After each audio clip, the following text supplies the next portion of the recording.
Do you see this mess? What the heck? What is this? Do you see this mess on my shelves? This is how my month has been. Hey guys, it's Ashley and I am back! Yay! If you didn't notice, I was pretty much MIA for all of June. So this is my June wrap-up, which, reading-wise, ta-da! This is what I read. No, that's a lie. I read about 50 pages in this tiny little Roald Dahl book. That was all that I read in the month of June. So I thought I would just give you a little update of how my June went, and then I have 3 books to unbox. I think it's only 3 books. It's 3 boxes, and I'm pretty sure it's 3 books. We'll find out in a few minutes.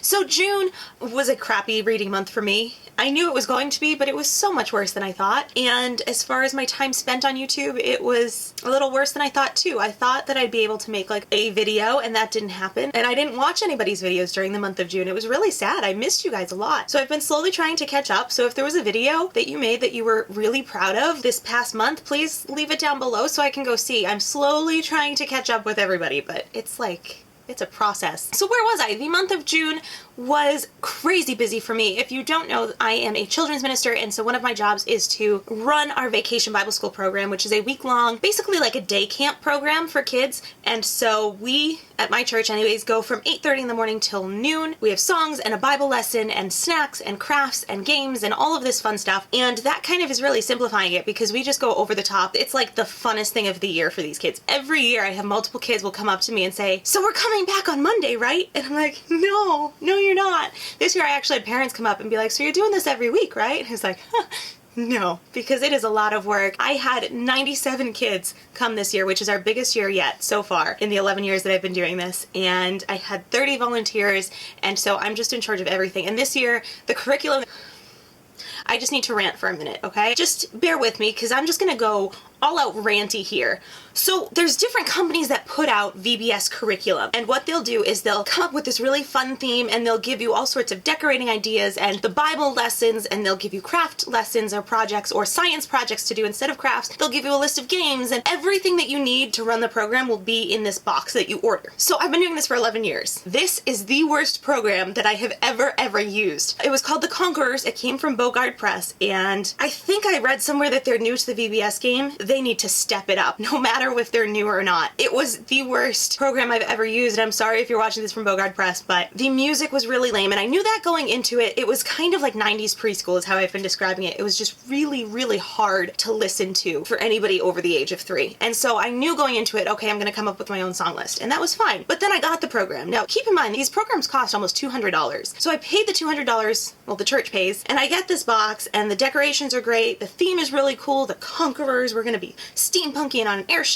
The theme of steampunk airship isn't in any of the stuff. The Conquerors part is, which is great because that's, you know, the biggest part that we're going for, but the steampunk element is nowhere in there other than some of the decorations. So that was a little upsetting to me. But again, like, I can work with that, that's fine. Going through the books, I got to the snack book, and every single snack had dairy or gluten in it, and we have several kids with dairy and gluten allergies, and they didn't give you options. They just said, this is the snack for this day, this is that snack, this is that snack. So I had to completely come up with 5 brand new snacks that would fit all of the allergies in my group, and then we get to games, and it was really messy, and none of them really worked. They were either super involved or not involved enough, or just required a lot of things. So we came up with our own games, and then I get to the craft book, and the crafts were just...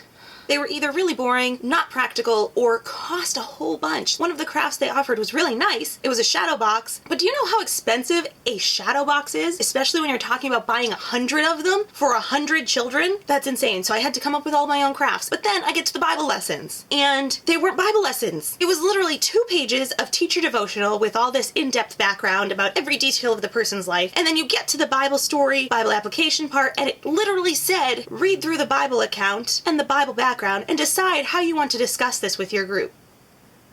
Why did I just spend $200 on this program when I literally had to write everything myself? It was insane. So it took so much more work and brain power than I expected it to take to run VBS this year. And again, I've been doing this for 11 years, so thank God for that, because otherwise I would have been like hysterically in tears. And I just, you know, had a few tearful moments instead. But it was just out of control like I had to rewrite everything. I shouldn't have to do that if I'm paying you for curriculum. So I am never going to go back to Bogard Press. I never should have left Group. Group does the best job as far as I'm concerned. Everything is so user-friendly. I can hand a book to somebody that day and be like, here's what you're doing, and they can do it no problem. I wouldn't do that, but I could, and it would be totally fine. I actually did that once because somebody called out sick, and so I had to call in someone last minute. But like, that's the point. Like, they give you everything you need, and that's what I'm paying for. Whereas I paid this company and I couldn't use anything except the artwork, really. Thank you for bearing with me through that rant. So that's why I wasn't around in June, because it ended up just taking so much more of my energy and my time and my brain power. And so by the time I was done work for the day, like my nursing work, I would have to go to this work. Then I was just exhausted. I didn't have the time or the mental energy to read or to watch YouTube or make YouTube. And I've just missed you guys so much. And I've missed my books so much. So I'm back mostly. July is still going to be a little bit crazy. My brother's getting married next week, which is exciting, but there's a lot to do because I'm baking the cake and I still haven't bought my dress. It's okay. And my mom is going to have surgery, so there's just a lot going on in July too, but I should have more reading time. I think I've decided to do Booktubeathon, which I didn't do last year, but I think I can work it this year. It's like perfectly in that week between my brother's wedding and my mom's surgery, so I think I'm going to attempt it. I will do a TBR for that semi-soon, now that I've decided. Kind of decided last night, and now I'm telling you, so I guess that makes it official. So I will have a TBR in the next few days to a week. Hopefully. So yeah, I am in a much better place now than I was a week or two ago. All that craziness is over. My pastor actually gave me the month of July off so that I can recover and rejuvenate, because I just got so run down, like to the edge of burnout with all of that craziness, but now it's behind us and we are moving forward. So the past weekend was 4th of July weekend, and I spent the 4th of July sitting out on my deck reading the Hamiltome, which is so beautiful. I'm almost done. I'm going to try and finish it today or tomorrow, but again, I have to work on the cake, so we'll see if that happens. And then the day after 4th of July, I took myself up to the mountains for a day, and that was glorious, and so I am rejuvenated. I am ready to do things. So that's where I've been. That's my wrap up. I've read a total of 50 pages for Roald Dahl and nothing else. But July's already shaping up to be much better. Like you saw, I'm almost done with that Roald Dahl book. I'm more than halfway done with the Hamiltome, and we're just going to jump in and we're going to do Booktubeathon, which is going to knock out a whole bunch of reading, so I'm ready. So without further ado, let's get to some unboxing. I know what's in these. I just ordered them 2 days ago, and you're going to see just how deep some obsessions lie. So this first one is from Barnes & Noble.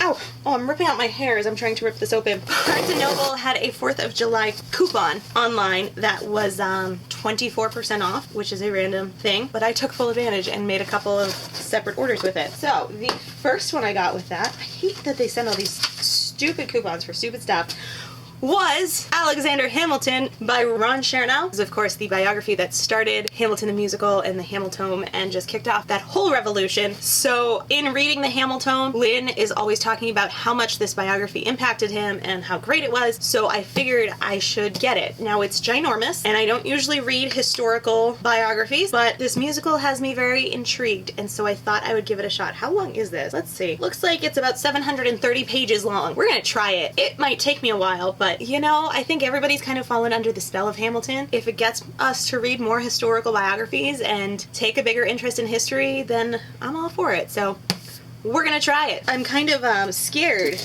by the fact that this box is so big, because I'm pretty sure this is just one book. Oh yeah, ooh, that is a big one. Alright, so to go along with the Hamilton biography, I also picked up the Washington biography by Ron Chernow, because again, in the Hamiltome, Lynn and the actor who plays Washington refer to this biography as giving them more background into his life. They just keep raving about how great Chernow's biographies are, so I picked up both of them for about $10 a piece thanks to that coupon. This is ginormous as well. This is a bit over 800 pages about the life of Washington. I don't know what happened. I mean, it was 4th of July, I had a glass of wine, I had a coupon for Barnes & Noble, and so I just kind of bought some Founding Father biographies. USA! And then the final box is also from Barnes & Noble. I didn't think I got it from Barnes & Noble. I thought I ordered it from Amazon. If this is even what I'm thinking. Oh, but I did. I had coupons. I had regular coupons for Barnes & Noble. So, yeah, this one came from Barnes & Noble too. And this is Skin and Other Stories by Roald Dahl. This is one of his adult short story collections, and I hear this is like really dark and, what's the word, macabre? Macabre? Macabre. Macabre. I can spell it, but I don't know how to say it correctly. I think it's macabre or macabre. It's dark and twisted. Let's say it that way. They're like about murders and mysteries and things like that. So we're gonna start jumping into some of the adult works of Roald Dahl, which I'm kind of excited about and kind of scared because it talks about horrifying surprise twist endings, and I'm not big on the horror, but I love Roald Dahl's writing, so we're gonna see. So there you have it. That was my June wrap-up and my little mini 4th of July book haul, I guess you could call it. Yeah, let's call it that. It's a 4th of July book haul. Very patriotic. We'll see how much of them I read and how absorbed I get. I tend to like memoirs better than like biographies, you know, something with a little more personality to it. But everybody, and by everybody I mean Lin-Manuel Miranda, says that they are beautifully written and intriguing. Although somebody on my Facebook commented and said he had some issues with Chernows writing, but he didn't say what. So we'll find out. I will keep you posted if and when I get to them. Thank you so much for watching. I hope you've enjoyed it. I'm so glad to be back. If I missed anything exciting, let me know down below. Let me know if you've read these biographies, if they are really awesome. And I will talk to you soon. Bye.